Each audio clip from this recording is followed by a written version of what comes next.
As usual, meron hong mga drivers ng TNVS na nagpupunta sa payout site at hindi nila nakita yung pangalan nila doon sa pinublish ng LTFRB kahapon. Hindi rin nila nakita yung pangalan nila sa mga nakapaskil sa mga payout centers.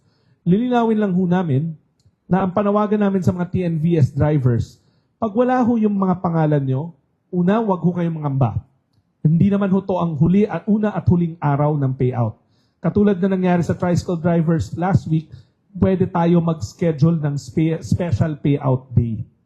Pangalawa, wag ho natin ibunto yung frustration natin sa mga nakapula ng mga DSWD staff sa payout center. Hindi ho sila ang gumawa ng mga listahan. Sila ho, kami ang departamento namin, tumutulong lamang ho dahil nasa amin nakalagak yung pondo para sa mga individual na may pinagdaraan ng krisis. Pero ulitin ko, hindi ho DSWD ang gumawa ng mga listahan. Kumuha ho kami ng listahan sa LTFRB na hinango naman sa listahan ng mga kumpanya na may nagpapatakbo ng mga TNVS.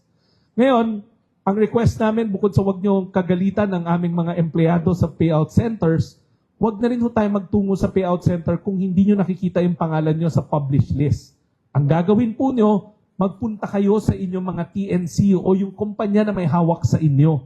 Kasi sila naman ho ang nagsasubmit sa amin ng kanilang mga drivers.